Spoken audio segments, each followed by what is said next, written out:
Assalamualaikum warahmatullahi wabarakatuh.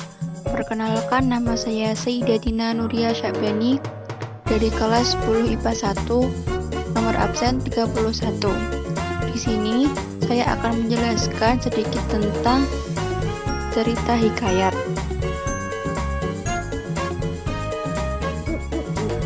Hikayat berasal dari bahasa Arab haka yang artinya cerita. Adapun pengertian hikayat adalah bentuk sastra prosa dan cerita rakyat yang tidak diketahui siapa pengarangnya. Fungsinya sebagai penghibur atau hanya meramaikan suatu acara atau pesta. Ciri-ciri hikayat. Yang pertama, yaitu anonim. Anonim ialah tidak diketahui pengarangnya. Yang kedua, istana sentris. Cerita ini biasanya bertema dengan kerajaan. Yang ketiga, bersifat statis, yaitu tidak mengikuti perubahan.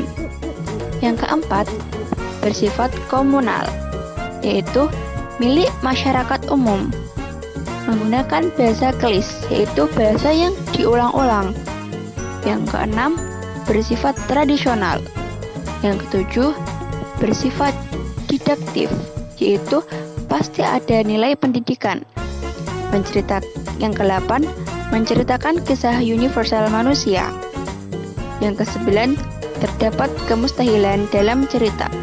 Yang ke-10, menceritakan kesaktian tokoh. Hikayat. Yang pertama, abstraksi, yaitu ringkasan atau inti dari cerita, bisa juga gambaran awal dari cerita. Abstraksi bersifat opsional. Yang kedua, orientasi, yaitu bagian yang berkaitan dengan waktu, suasana, maupun tempat. Yang ketiga, komplikasi, yaitu berisi urutan kejadian-kejadian yang dihubungkan secara sebab dan akibat. Yang keempat, evaluasi, yaitu konflik yang terjadi yang mengarah pada klimaks mulai mendapatkan penyelesaian dari konflik tersebut. Yang kelima, resolusi, yaitu pengungkapan solusi terhadap permasalahan yang dialami tokoh. Yang keenam, kode, yaitu nilai atau pelajaran yang dapat diambil dari suatu teks cerita. Jenis-jenis hikayat. Berdasarkan fase historis, hikayat dibagi menjadi 3. Pertama, hikayat Hindu. 2, hikayat Hindu-Islam. 3, hikayat Islam.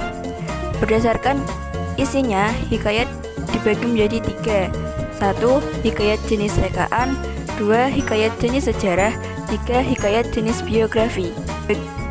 Unsur pembangun teks hikayat itu ada 2.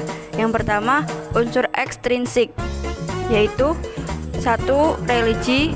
2, adat istiadat. 3, latar belakang. 4, sosial dan budaya. Yang kedua, unsur intrinsik, yaitu yang pertama tema, kedua tokoh, ketiga alur, keempat latar, kelima amanat, keenam sudut pandang. Nilai dalam cerita hikayat. Yang pertama, nilai agama. Yang kedua, nilai sosial. Yang ketiga, nilai budaya. Yang keempat, nilai estetika. Yang kelima, nilai edukasi. Yang keenam, nilai moral.